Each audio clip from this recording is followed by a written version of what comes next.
tertib, damai gitu. Pak Adin melihat aksi kemarin seperti apa? Ya, pertama harus kita berikan atau saya berikan apresiasi, penghargaan, diikuti oleh kebanggaan terhadap para demonstran, khususnya lingkaran inti yang telah menjalankan demonstrasi itu secara damai dan tuntutan mereka pun substantif.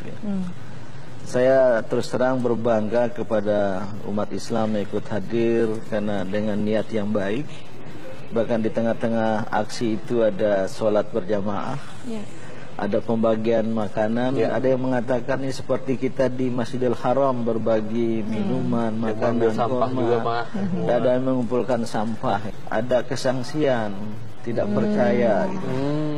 Tapi ketidakpercayaan bukan kepada Polri, lebih kepada ada yang mereka saksikan kasus KPK dengan sumber waras dan reklamasi itu.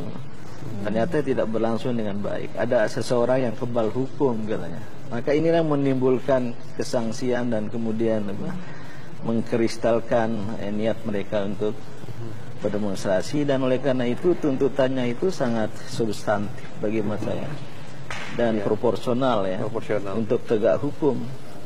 Ini sekaligus ya membantah ya, saya sendiri tidak setuju ada wacana distortif, wacana yang mendistorsi, mengalihkan wah aksi 4 November itu adalah anti kemajemukan, adalah manifestasi dari intoleransi. Ini distorsi yang tidak perlu. Terbukti tuntutan mereka penegakan hukum, dan itu absa adanya di negara yang berdasarkan hukum. Alhamdulillah itu berjalan. Oleh karena itu kita sesalkan terjadi ya, kejadian terakhir itu karena provokasi. Biarlah pemerintah untuk mengusutnya, cuma jangan melempar tuduhan.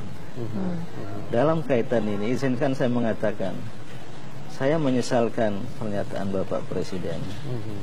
Yang mana nih? Tuduhan ada aktor politik.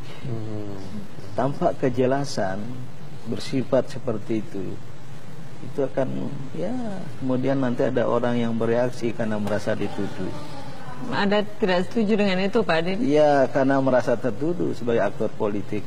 Tapi sebelumnya tadi kita tanya ke Pak Boy juga dari kepolisian juga katanya akan coba untuk menyelidiki begitu apa yang disampaikan oleh Pak Presiden. Ya, karena masih dalam proses penyelidikan, seyogianya statement Bapak Presidennya tadi malam jangan langsung bersifat tuduhan. Mungkin dari informasi intelijen seperti itu. Oleh karena yang itu harus dibuktikan. Sebab kalau tidak ini menimbulkan ketegangan baru. Saya diwawancarai tadi oleh Republika dan saya mengatakan pernyataan itu tidak memecahkan masalah. Demo kemarin sudah disaksikan oleh dunia secara beradab, bernas, tuntutannya juga positif. Dan pemerintah juga sudah mendengar walaupun tidak langsung dari Bapak Presiden ya. Tiga kesepakatan itu Anda cukup mengapresiasi Pak. Cukup mengapresiasi, sudah mengakomodasi, hanya mengkonfirmasi proses hukum yang sudah berjalan sebelumnya. Baik. Pak Adin nanti masih. Kemarin walaupun sedikit gitu ya dinodai oleh ulah provokator begitu Pak, tapi ini membuktikan juga bahwa masyarakat kita tidak mudah dipecah belah Pak. Nah, kemudian bagaimana sebenarnya umat Islam pada khususnya dan seluruh masyarakat Indonesia pada umumnya memandang suatu kemajemukan saudara sebangsa dan senegara? Bagaimana cara memandang itu Pak? Ya, kemajemukan adalah sebuah kepastian dan keniscayaan ya, untuk kita kembangkan di bangsa yang memang majemuk secara agama, suku, bahasa, dan budaya ya. Oleh karena itu pertama sikap untuk siap berhidup berdampingan secara damai itu penting. Jangan eksklusif, kita harus bersama-sama. Di dalamnya harus ada toleransi, pertengahan rasa, termasuk untuk tidak menyinggung keyakinan orang lain. Apa yang dilakukan oleh Ahok tidak hanya di Pulau Seribu, sebelumnya saya dapat video-video yang banyak. Dia secara berani memasuki wilayah keyakinan orang lain. Ini mengganggu toleransi, ini mengganggu kemajemukan kita. Maka ketika yang dituduh itu justru yang mempersoalkan Ahok, ini menjadi satu wacana kontraproduktif. Karena sumbernya adalah apa yang disebut oleh Ahok itu yang tidak bisa diingkari itu penistaan agama. Karena memberikan judgement, penilaian terhadap tafsir orang lain. Katakanlah itu multi tafsir, itu nggak boleh. Apalagi bukan seagama, apalagi dengan kalimat pejoratif, dibodohi. Nah, ketika itu kemudian dibela-bela pakai mulut-mulut orang-orang Islam, ini mengkristalkan reaksi. Sebenarnya yang anti toleransi itu yang pertama ini. Apalagi dia pejabat publik. Pejabat publik itu harus berada di atas semua. Termasuk Bapak Presiden harus mengayomi juga warga Indonesia yang berdemonstrasi. Hari ini banyak curhat pada saya, Pak Din tolong, ini ada keadilan. Masa perusuh Tolikara diterima di istana? Masa kelompok lain diterima di istana? Kami datang untuk menyampaikan harapan, aspirasi, kok ditinggal pergi. Meski kemarin sudah ditemui juga Pak Din. Iya, tapi sudah terlambat. Seharusnya Bapak Presiden bisa menyediakan waktu untuk menerima. Inginnya langsung ke Pak Presiden? Ya, karena kan hobinya belusukan.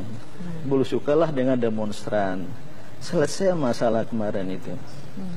Tapi ketika ditinggal pergi, ini kan menimbulkan apa? Ya, semacam rasa keadilan. Ya. Apalagi kalau hukumnya nanti tidak adil. Ya. Jadi saya ingin pertama rakyat harus tenang. Ya. Jangan bereaksi dan sudah kita pada hukum. Tapi sebelah sini para pemangku amanah juga harus menyadari. Mohon maaf Mas, masalah ini tidak sederhana, ini bukan masalah sepele. Ini sudah merambat di daerah-daerah. Kalau tidak disikapi dengan kenegarawanan, ya, dengan pengayoman yang tuntas, yang berkeadilan, ini masalah akan terus berkembang. Kita semua repot. Kepolisian akan repot. Negara akan repot. Maka jangan taken for granted. Jangan memandang remeh sebelah mata. Kami semua para tokoh agama, lintas agama akan memberikan dukungan. Cuma kalau saya pribadi harus berkeadilan. Kalau sampai umat Islam di Indonesia ini tertekan, tertuduh, terpuruk, secara ekonomi sudah terpuruk, kekuatan ekonomi di tangan orang lain, ini menimbulkan rasa ketidakadilan. Baik, Pak Din kemarin sudah. Karena itu harus ada keadilan.